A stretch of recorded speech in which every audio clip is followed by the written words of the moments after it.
All right, picture this. You're in what you think is a simple vision test. You're shown a line, and you just have to match it to one of three other lines. It's laughably easy. But then, one by one, every single person in the room with you gives the same obviously wrong answer. So, what do? Let's dive into one of the most famous and, honestly, one of the most unsettling experiments in all of social psychology. And that's really the core question, isn't it? It's what you can clearly, plainly see with your own two eyes versus the unanimous, crushing pressure of a group telling you you're wrong. It sounds like an easy choice, but you might be surprised at what happens. So, the mind behind this whole experiment was a psychologist named Solomon Asch. Now, he was working back in the 1950s, not long after World War II, and he was really wrestling with a huge question.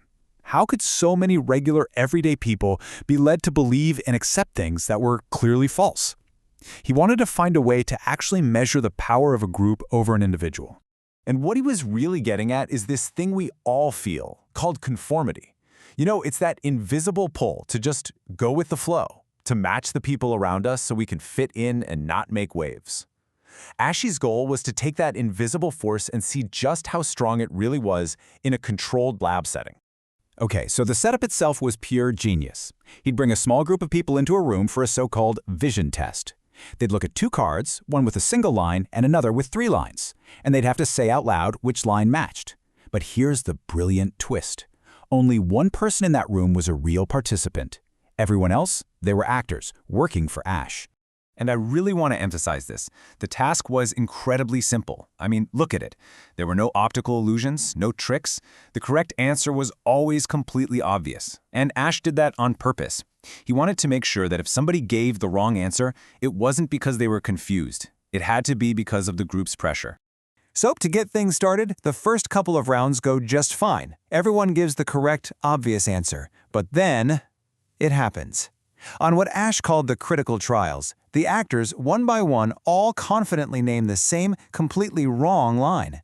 And the real participant, who's usually sitting at the end of the table, has to listen to this growing chorus of crazy before it's finally their turn. I mean, can you imagine the mental gymnastics going on in their head? You know, Asch himself actually thought that most people would stand their ground. He really believed in the strength of individual judgment.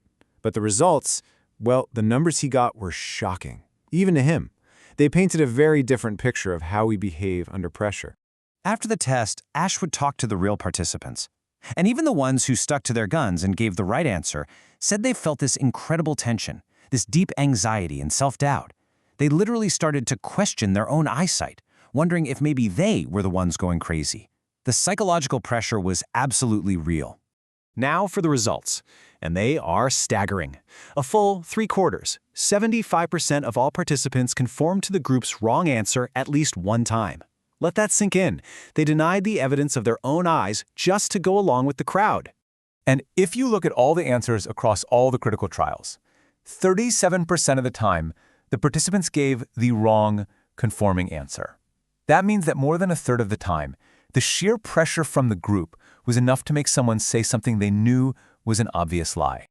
So this just begs the question, why? Why on earth did they do it? Were they actually convinced that they were wrong? Or was there something else happening? Well, Asch's interviews after the experiment point to 2 big reasons. The first reason is what psychologists call normative influence.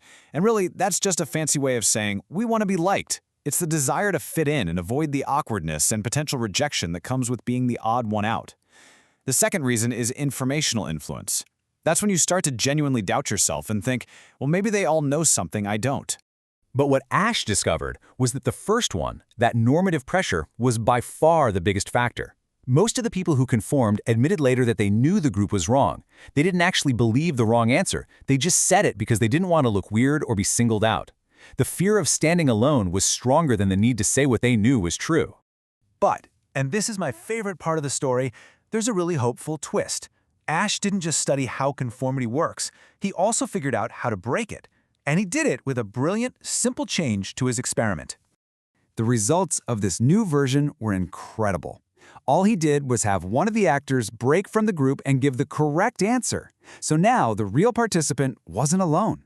And just look at what happened. The conformity rate plummeted from 37% all the way down to just 5%. Just like that, the spell was broken.